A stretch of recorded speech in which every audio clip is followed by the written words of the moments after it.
going to explain first.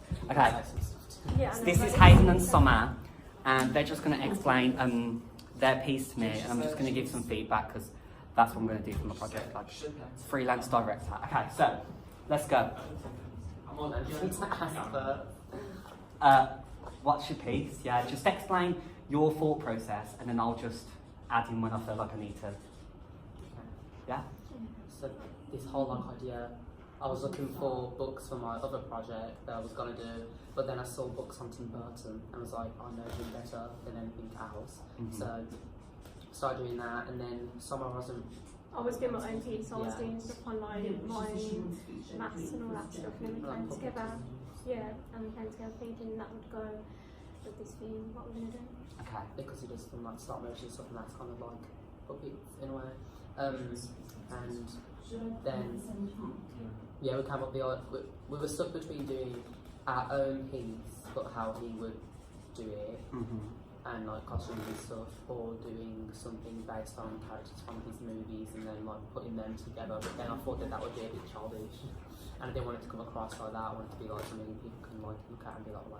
Okay, so is it a Tim Burton inspired piece, or is it in the style of Tim Burton? Do you know what I mean? They're kind of different. We get inspiration from some characters for our characters. Okay. But then it's in the style of how he like have costumes, makeup, scripts. We're gonna have like some of the like music from the soundtracks of these movies because we can't like compose that like music. Have you seen if he's made any plays?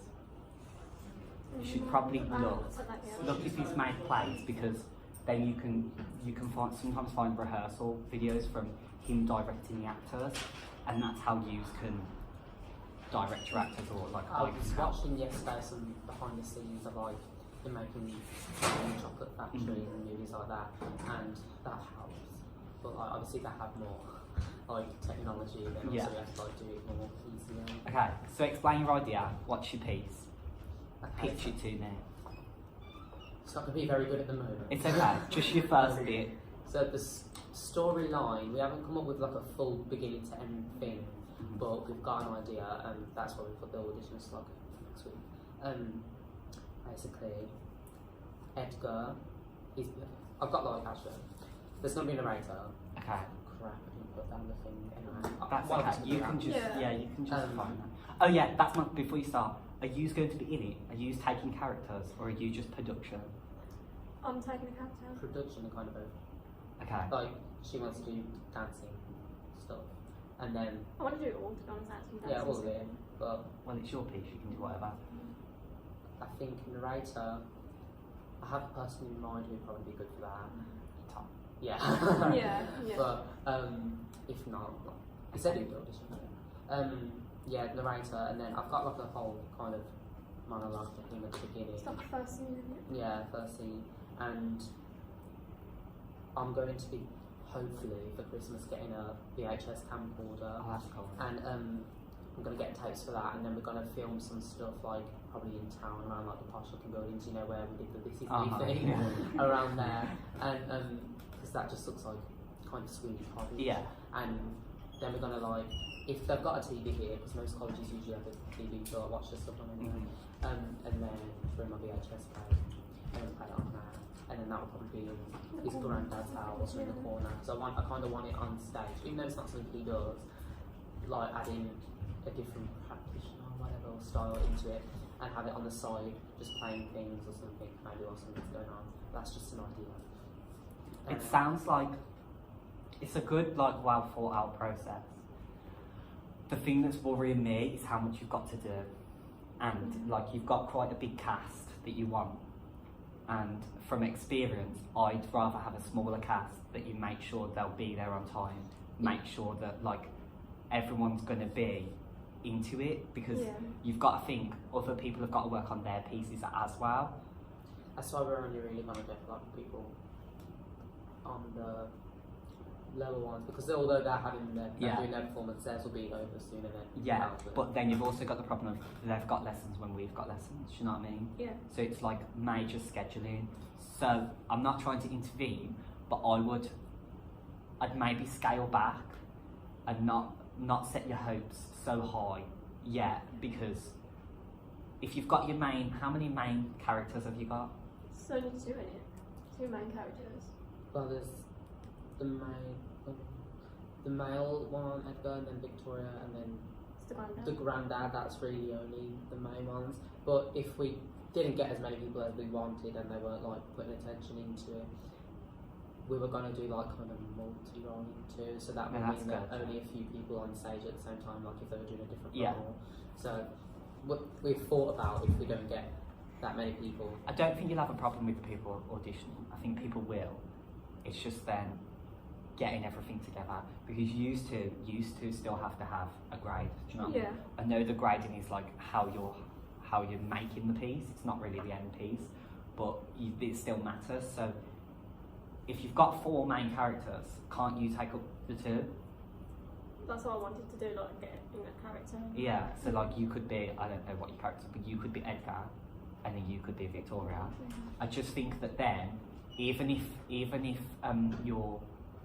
haven't got as many people, your 2 main characters are set in stone because you know you are going to be there, and then your second part of your brain can work on the people scheduling. Do you know what I mean? Yeah. Because you don't want to set someone as a main character who also already has things that they need to work on, because it might come to a point where they're going to pick themselves over your piece, and then you've basically got nothing, which is it's up to you.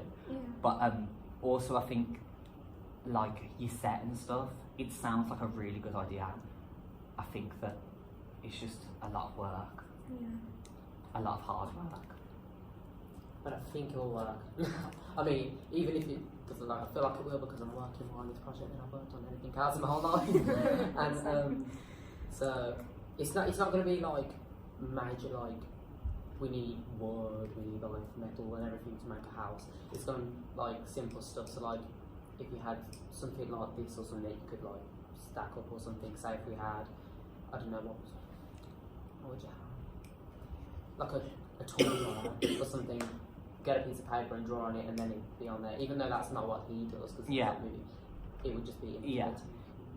Did Tim Burton do Beetlejuice? Yeah. There's Beetlejuice the musical now on Broadway, so look into that. Like it's just, I think it's in previews this week, but look into that.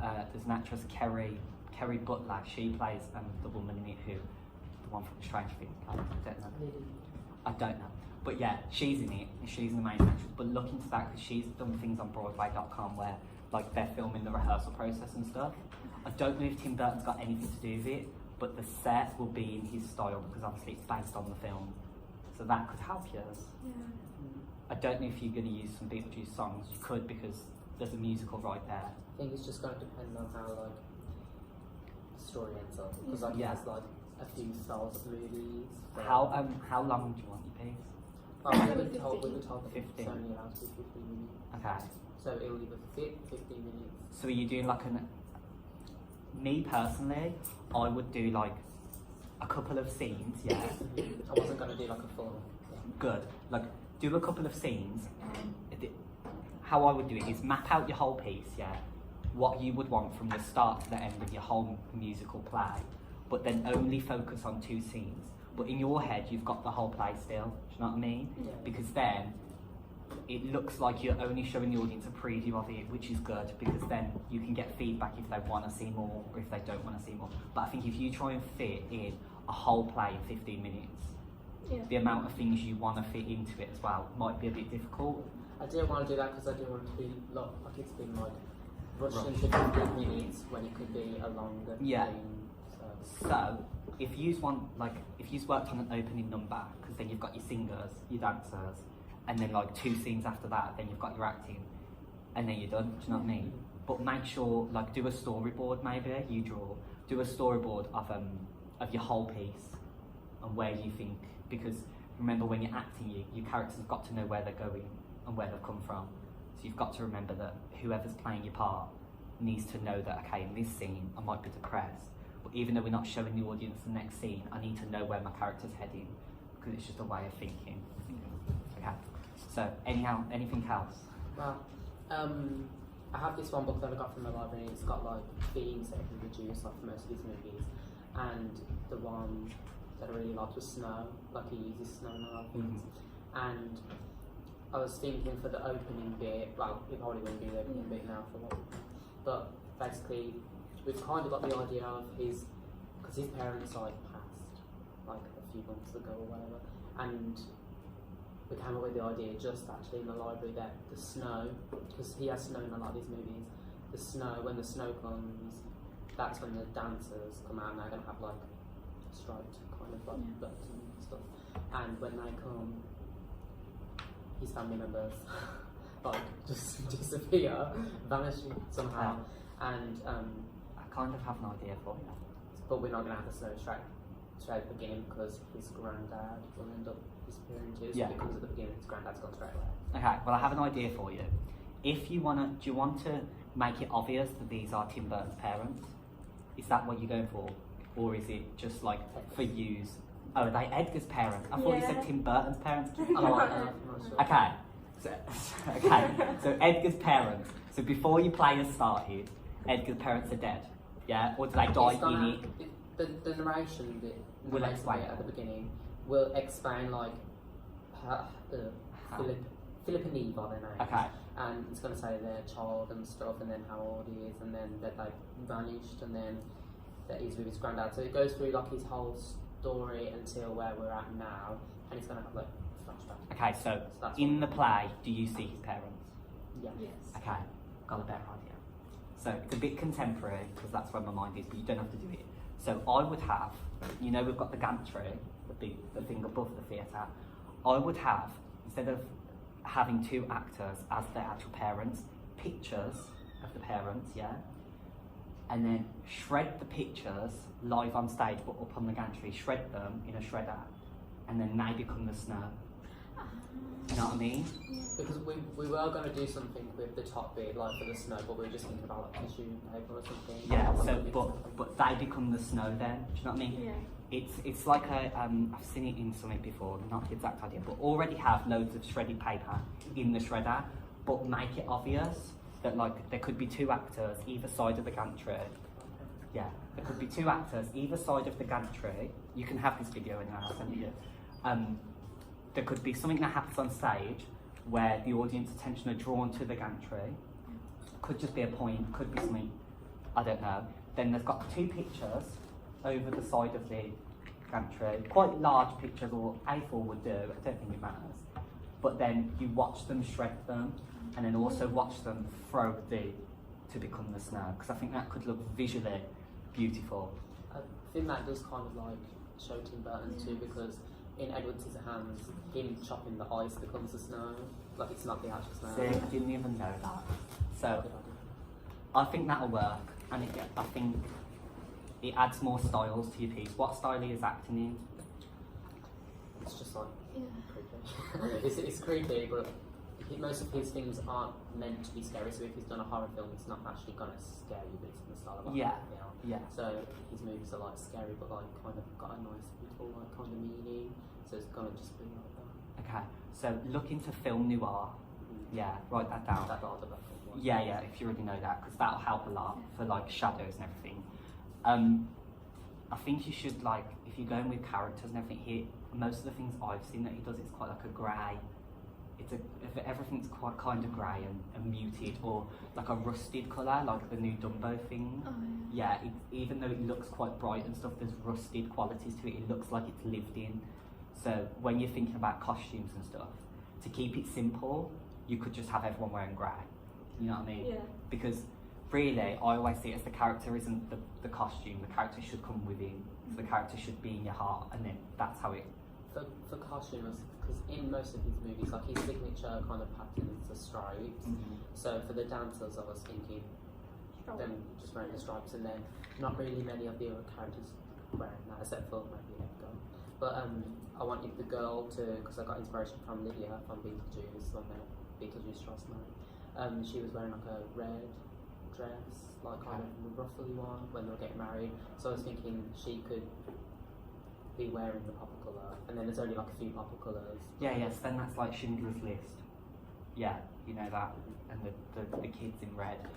Like you've got to think of what it's representing, that you're not just doing it just because Tim Burton did it. It has to represent something, so like innocence, or because really white is, the colour white is like innocence. But if everything else is muted in the play and there's something you want to stand out, then you do it in like a big red colour. So, but it can still mean innocence. It's up to you guys. Okay. Anything else? Got the idea for the snow. In the book, it said that snow usually comes across as like a nice, sweet, like innocent kind of thing. It's just coming down, makes everyone happy. But in most of these movies, he either makes it happy or it's like a bad and dull and scary thing. Yeah. So the parents and the granddad disappearing when the snow comes, that's making snow seem like. Yeah, because when there's something, I think it's called pathetic fallacy. When there's something depressing in a book or in a film or in a TV show, it's always raining. There's always thunderstorms. You never see it snowing because it's not something you associate with depressingness. So there's a contrast. So if you have something sad happening on stage, and then you throw a bucket and it snows, it's like a contrast. But I like the shredding paper idea. Yeah, that's a good one. I think keep it. But then you need to look into like where you're going to get the paper shred. There'll be something in the college with paper We shred. were also thinking about when we would, because is this all going to be done in one day like everyone's things? I think, I'm not sure. Because we were thinking like when we'd be going then, if we're going to have the snow coming down, it's Yeah. probably going to be last. Well, there's ways you can work through that. Like you just put something on the ground, so like a clear sheet of plastic, and then when she plays done, you just pick it up and everything's clear. Like you can work through it. I can't deny the idea of the snow coming down on the audience too, but then That's, they you can do that. feel like they're They could, Yeah, it could just be on the audience because they'd still, if there's snow falling in front of you, it'll look like it's on stage, but then once it's landed, the stage will still be clear, but the audience will have the snow. It's just like things that you can work through. But yeah, the snow's a good idea. Can you read your monologue thing to me? This is the last Okay. one. It's gonna have like music from one of these soundtracks for the Corpse Bride. It's on Placards as well, isn't it?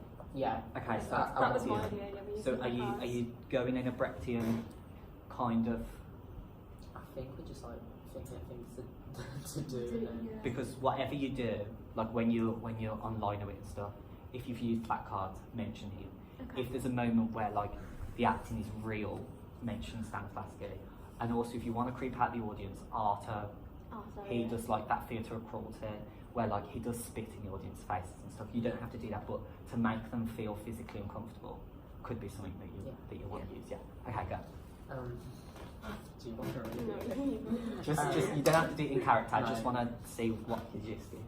I might get a bit messed up because it's like all over the place. It's okay. His last name's Atronto. Atronto. Yeah, because in the book where he gets his language from, like the way he says stuff in scripts, is from a book called The Castle of Otranto or something. Oh, okay. So I'll just put that something like No, that. that's nice. Philip and Eve Otranto had one child, the apple of their abnormally large eyes, because they have Yeah, big eyes. Yeah.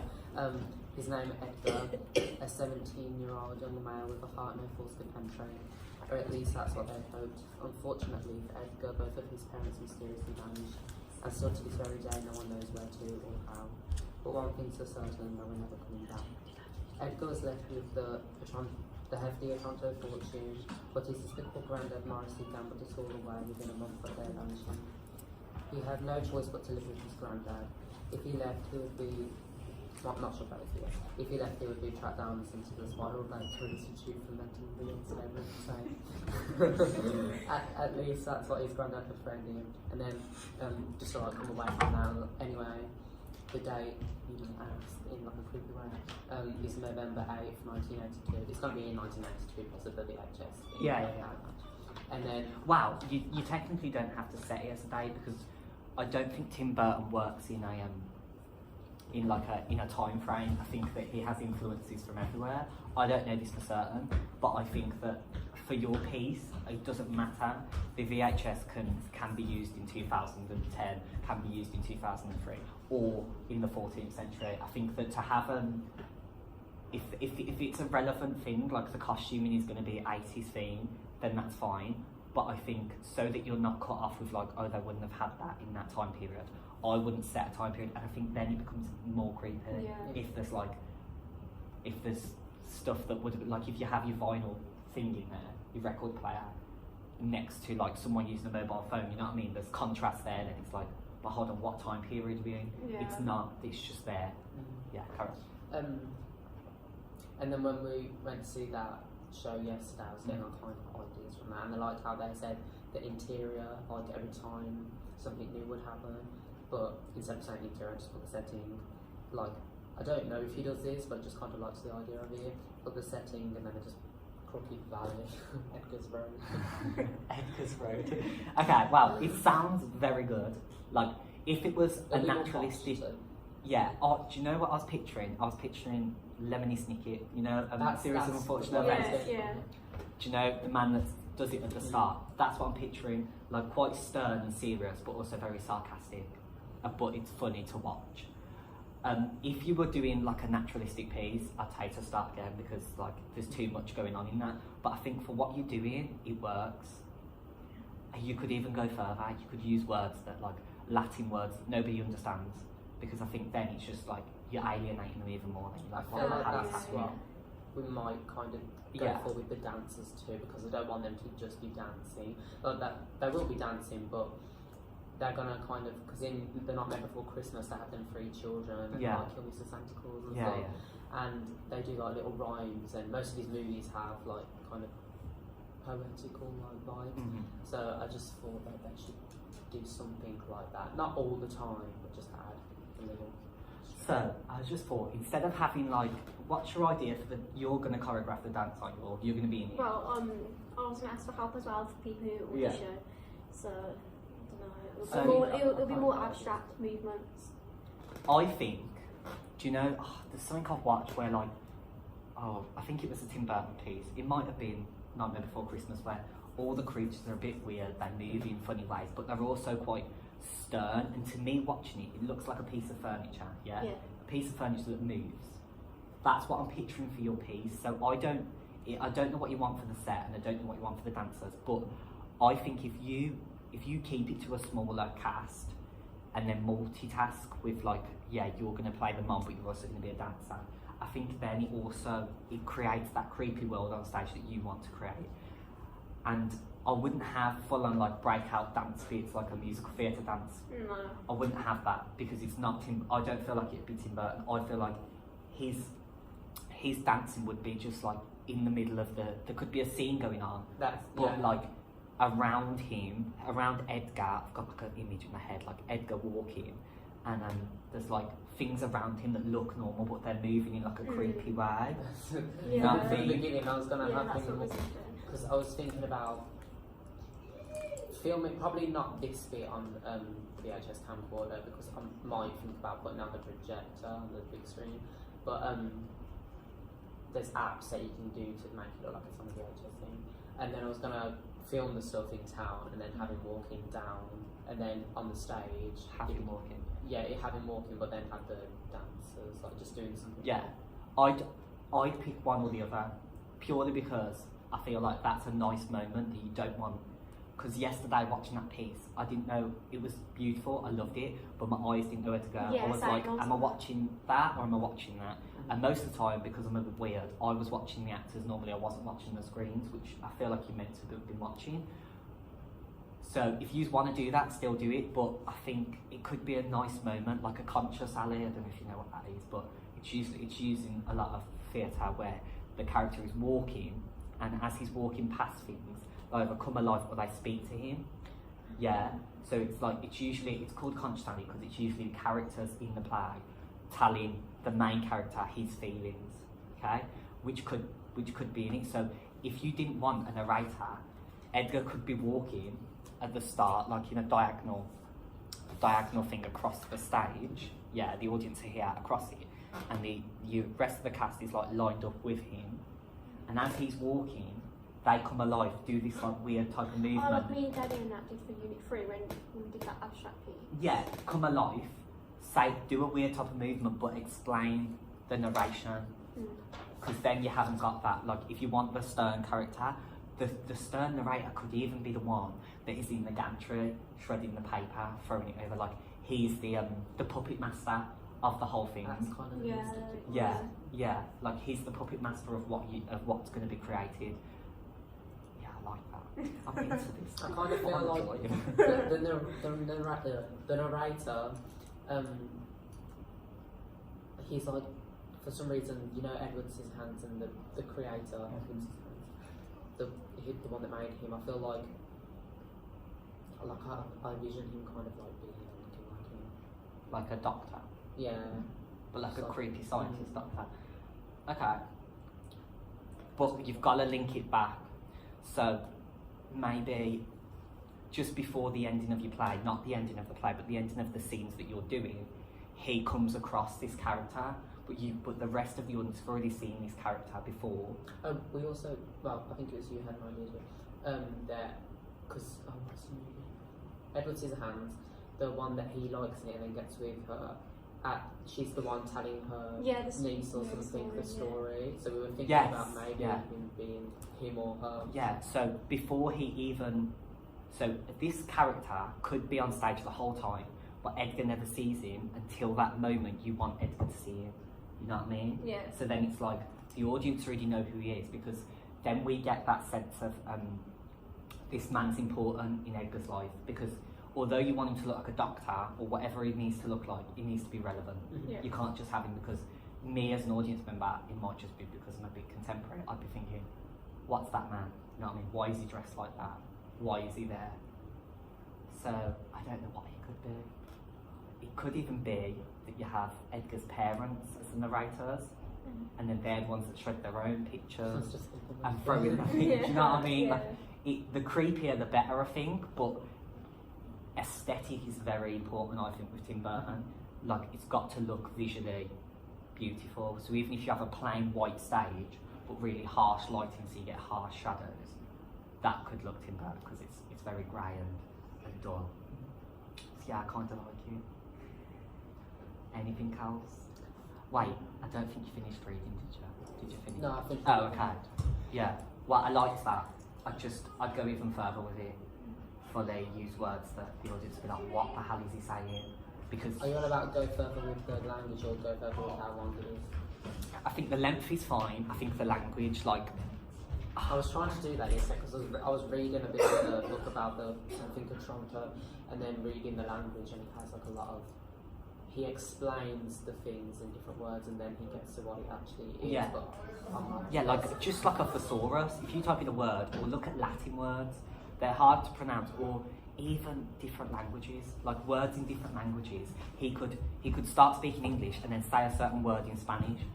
Do you know what I mean? But then explain what it is. Be like, say it in Spanish. Wait for an audience like to look, and then he could look at the audience and be like, and they, because I'd be confused like what is it, and then explain what it is in English. You know what I mean? To alienate them more. I like that idea. Yeah. I think the more it's very layered. Your performance sounds like. But what's the saying? Oh, dancers. Yeah. Dancers. And with the Conscience Alley, I think that don't have a big weird musical theatre. I think that like even the way in Nightmare Before Christmas that the characters move, it's quite dance-like. Yeah. Just them walking, it's weird because they've all got like an arm that's twisted the wrong way or something. So if they can, I'll find the practitioner, Mayor Howden or something. I'll find him. He uses biomechanics.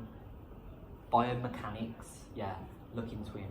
Biomechanics, like the way the body moves, and he does it in like sections. There's a video of how Mayor Hold. I feel like I've heard it, but I don't know. Yeah, biomechanics on YouTube. There's literally I think it's MERY and then hold. I think. Don't vouch into that. But if you put that as biomechanics, it'll come up. There's like an hour-long video, and it just explains it. It might not be relevant, but you'll find bits. Yeah. Like there's a way of, do you know, if an actor's on stage and they're doing a bow and arrow, he gives it like step by step and which movements are moving at the same time and how to exaggerate it. And I think that even if there's a movement of someone drinking a cup of tea, that could be done in such a dance way that the dance is seamless. There shouldn't be a moment, I think, in your piece where there's, okay, that's a dance. It should be like, if they're all walking to school, it should look like a dance, but they're just walking to school. Do you know what I mean? Yeah. Because that's how the characters move. And then maybe Edgar is the only one that moves normally because he's like it's his world. And that isolates him. Yeah, and it isolates him from everyone else. Yeah. Yeah. Any other questions? I don't really have any. Like what type of music? Okay, no, you go. I'll wait. When we were upstairs with the poster, we were also thinking about titles, like of what it would actually be called. And I got like one of them movie generator things because they have some good ones. But we haven't really figured out one for that yet. But I know that Tim Burton with his movies, he always usually says the person's name or the name and then the thing that's most important in the movie, like Charlie and the Chocolate Factory, Yeah. and then Edward Scissorhands, and then Beetlejuice, and that's like all the names, but we still like can't kind of think of one. But then, because when we do the pitch, we were gonna like, both of us or one of us were gonna, instead of like getting a picture off Google, we were gonna draw like the cover or something. Like, Well, there's the art people that will draw you anything. yeah, I was thinking about Tomlin too. Tomlin will draw you anything because he does weird, Yeah. devilly type drawing. He'll do it. And we were going to give them out in the pitch thing just to get more people interested. And then we noticed that sometimes under the title he'll have like a little something about what's happening in the movie, like what is it, Corpse Bride, something about grave danger, Yeah. which is the grave. And then I was thinking more about the snow and how when the snow comes, that's when like someone from his family goes. So we had It's Only a Matter of Time, but then I thought that would relate more to time. It's Only a Yeah, Matter of it- time. I think like titles, you need to give the audience something, but also not give them too much where it's like where they already know the story. Do you know what I mean? I did just think of like his name, Edgar Tronto, or just Edgar. It could just be called that. I think it should. think of it. That'll come to you, I think, once you start devising and start like making things. A name should just come. And if it doesn't come, I don't think it matters. You can call it whatever. Like, You could literally, I think with Tim Burton, you could call it whatever you like. I don't think it matters. I think that the more weird, the better. Yeah, I think it was at the beginning of the agency, he had a little, one he called obscure or something. I'm not really sure, I don't know what. But something Obscure is a word. I know it's one with that. It's called Vincent, and like the person in it is like called, he's Vincent, and that's literally just his name. It's like simple. I feel like I know this. It's not one of his names. No. I feel like I know this. We had the snow festival, but then I was thinking about how when the snow comes, his like family goes, and then it was like when snow falls, they fall. So I think we might just go through that. I mean, we don't really need one, but I just would like that. Or it's just when snow falls. Well, that could be the name. When snow falls. Pretty good for me. I like that. I like that. My one thing I want to say, characters. Yeah. You need to make sure that the characters in yours are represented. No, the characters that Tim Burton would use are represented in yours. So like the things, like Helena Bonham Carter and Johnny Depp, they're in all his films. Yeah, But they always play the same type of character, especially Helena Bonham Carter. Yeah. Her whole career, she's built a whole career on playing them type of characters. Even in Les Mis, she's playing that character that she plays in Les Mis could be a Tim Burton character. Do you know what I mean? So like they're quite dirty. I think his characters are. They're dirty and they're lived-in characters, and they're just living their life, but in this weird world. And that needs to be clear. Like you can't make this natural. You can't make this piece natural. If there's a mom, she's got to be some crazy ass mom. Do you know what I mean? Because it would be, or she's got to be like a character that barely speaks. Or who's Victoria? What's she? she's the main. She's girl like the character. main girlie, but that's like we're still going on with the story. Yeah. But she's because I think we've based our thing more off of Edward Scissorhands Okay. and how like he's just trying to like love someone, but then like she's like because in that movie there's some like douchehead boy who's Yeah. like get the fuck away from me, and then she's like he wants to be her. It's gonna be like that kind of, but we just have to find where to put that in with him, his family, like going away. Yeah. Because I don't want like to be like 2, 3, 4 plots in like one thing. I mean, if them characters, you know, like, if the characters like the boy, the idiot boy who's taking the mick, like the bullies, they could barely not speak, do you know what I mean? Because I feel like that's what something Tim Burton would do. He has characters that don't really, they're there, but they don't do nothing, you know what I mean? But they're still relevant characters. Yeah, he's relevant to the story, but he doesn't need to speak. You could always just get Edgar's response to it. So he could pretend to be speaking, or not even pretend to be speaking, just doing the action. Like if I'm having this conversation with you, I could silence this, but only hear your reaction. You know what I mean? It's weird, and I like that. So, I don't know how you'd explain that, but I'll give you the video. But yeah, like silence the. Oh, I don't know, but I'm picturing it in my head. I'm picturing the classroom. I don't know why. There's like a bully, but you only hear Edgar's response to it, or Edgar's thoughts. I don't know. Or the mum and dad, if they're going on the gantry, them talking about what's happening, being like, because it represents heaven, do you know what I mean, up there? It's not, that's not what I was going for, but it looks like that's what's happened. If they're up there, if that's what you want to do, they're talking about what's happening down on the stage.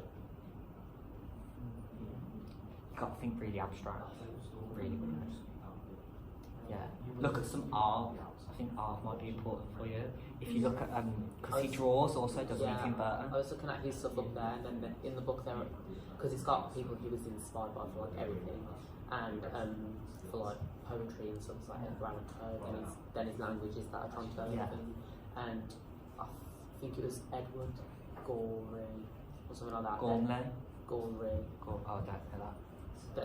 Edward Gorey or something like that, but that's where he's got his inspiration for like illustrations and Dr. Seuss. No, I see that Dr. Seuss. Yeah. So the colours. That's like if we were to be drawing something for the set, it being like that, and then I was thinking, because in Nightmare Before Christmas, something that's really big and prominent is that in that is the hills. Yeah. So like if we were to have, I don't know, like grass or something, then the grass wouldn't. Your set could be so simple. It could literally be, do you know the flats? The flats in the back, like 4 of them are, have like, you could get like a cutout of a city, or like, and then Edgar's house could be the main point. You know, like in Despicable Me, and Gru's house is like completely different than all the other houses. That's what you could have. Like Charlie and the Chocolate Factory. Yes, like that. But like a cutout of that in front of a light, and then all that the audience see is the shadow, you know what I mean? So they just see the outline of it, but they realise that that's his weird place, and then he doesn't have to come out of a door or anything, but at the start he could be standing in front of his house shadow, or just standing by it, but it represents him coming out, you know what I mean? He's coming out of his house, and that could be his set for the whole thing. It, like, the more weird, I don't think you need, okay, they're sitting on a chair, you know what I mean? Obviously you can have chairs, and a set that's moving, I don't think you need, you could just easily, could be a little piece of paper like this, far away from the flats, with a light, and then someone could just move them. Edgar could move them, I like that. When he goes to another place, he could just go up to the light, move it. I think they're called gobos. I don't know that. I hope they're called gobos. I think they're called gobos in the theatre, where it's like they pull it over a light, and it's a gobo. They usually do it on stage to represent a window. It's like a shape of a window over a light. So like over this, it's like kind of like a lens. Yeah, but not even that. You can get the stage lights that are on the floor, just a powerful light that he puts something over the top of to represent where he's changed to. Yeah. It's going a bit contemporary. I'm sorry if that's like. Oh no. It's going a bit far. I won't get too involved, but yeah. So if you need help, don't be afraid to ask me, because I feel like I've helped you out, hopefully. Yeah. It's just asking for anything. But just keep with your style of it as well, because it's inspired by Tim Burton, but you need to get your own style. So even if you're adding a bit of Lemony Snicket and then a bit of Dr. Seuss, I don't think it matters, because you coming up with your own style. It's just Yeah. inspired by you. That's what I was like a bit confused about. So I thought if we had to choose one person or one style of something to do, then we could only do that. And if it wasn't something that they did in their like shows or movies, then we couldn't do it. No. Like, the first thing is, yeah, this is where my inspiration is, but you've also got your own mind and the way you work. So if it changes, it changes, but this is where you start inspiration is. So like the whole visualization of it could be Tim Burton, but then the narration could be like Completely different, yeah, because things like, we don't have the things Tim Burton has, so you change it, but I'm sure that Tim Burton would use the style of narration that Lemony Snicket uses. Everyone's inspired by everyone, but it's important that you don't make it a tribute to him, because we're not doing tributes, do you know what I mean? If you are making a tribute to Tim Burton, you could have done Tim Burton's